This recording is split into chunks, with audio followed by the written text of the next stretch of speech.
Hello everyone. पिछले video में हमने ये देखा था कि यूडेस प्लस में टीचर्स के आधार नंबर किस तरह से वेरीफाई किए जाते हैं। इस वीडियो में हम ये देखेंगे कि किस तरह से स्टूडेंट के आधार नंबर यूडेस प्लस या एसडीएमएस स्टूडेंट डेटाबेस मैनेजमेंट सिस्टम में वेरीफाई किए जाते हैं। जिसके लिए आपको क्या करना है कि सबसे पहले आप स्टूडेंट मॉड्यूल पर आ जाएंगे, जहाँ पर आपको आपकी स्टेट सेलेक्ट करना है। यहाँ पर महाराष्ट्र के लिए लॉगिन दिया हुआ है, तो मैं यहाँ पर क्लिक कर रहा हूँ। अब यहाँ आपको क्या करना है कि आपका स्कूल के लॉगिन आईडी पासवर्ड से आपको लॉगिन कर लेना है। कैप्चा कोड टाइप करेंगे और लॉगिन कर लेंगे। लॉगिन करने के बाद में आपको आपके डिवीज़न वाइज जो स्टूडेंट की एंट्री की जा चुकी है वो नज़र आएंगे।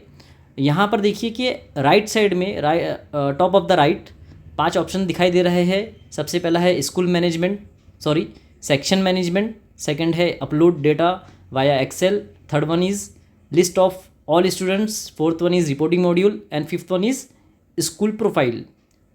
तो आपको क्या करना है, थर्ड ऑप्शन चूज़ करना है,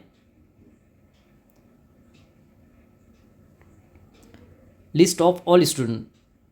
अब यहाँ पर आपको क्या होगा कि आपको आपके कंप्लीट स्कूल स्टूडेंट जो आपने टाइप किए हैं या इनरोल किए हैं एसडीएमएस में, तो वो आपको नज़र आ जाएंगे।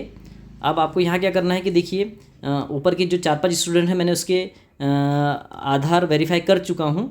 इसके लिए वहाँ पर वेरीफाइड फ्रॉम UIDAI ये लिखा हुआ आ रहा है स्टूडेंट के नाम के नीचे।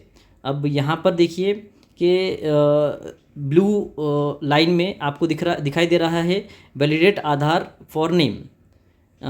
वैलिडेट आधार फॉर नेम इस ऑप्शन पर क्लिक करने पर वो वेरीफाई हो जाएगा। मगर आपको इससे पहले ये बात याद रखना है कि जब हमने SDMS में बच्चों की या स्टूडेंट की प्रोफाइल अपडेट की थी तो उस वक्त 2 ऑप्शन दिए हुए थे। एक ये था कि name student name as per school record और सेकंड ऑप्शन था name as per Aadhaar card. तो आपको क्या करना है कि जो स्कूल रिकॉर्ड में नाम था आप वो टाइप कर लेंगे और आपको ये देखना है कि जैसा आधार कार्ड पर नाम है जो भी स्पेलिंग दी हुई है वो स्पेलिंग आप टाइप कर लेंगे और वो टाइप करने के बाद में सेव कर लेंगे डिटेल। और जब लिस्ट ऑफ ऑल स्टूडेंट पर आ जाएंगे तो यहाँ पर ये ऑप्शन नज़र आएगा। अब यहाँ पर आपको simply validate Aadhaar for name इस पर क्लिक करना है। यहाँ पर क्लिक करने पर एक कुछ सेकंड का वक्त लेंगे ये, और यहाँ पर देखिए नज़र आ रहा है वेरीफाई फ्रॉम UIDAI। इस तरह से आपको क्या करना है कि हर स्टूडेंट को वेरीफाइड करना है, और जो भी आपका इनकेस डेटा मिसमैच होता है तो वो वेरीफाई नहीं होगा। तो आपको इस बात का ख्याल रखना है कि आप इस पर क्लिक करने से पहले आधार का नेम और जो प्रोफाइल है स्टूडेंट की उसका नेम एज पर आधार जो दिया हुआ है वो सेम कर लीजिए। तो इस तरह से आपको क्या करना है कि पूरे स्टूडेंट की डिटेल वेरीफाई कर लेना है। Thank you for watching my video.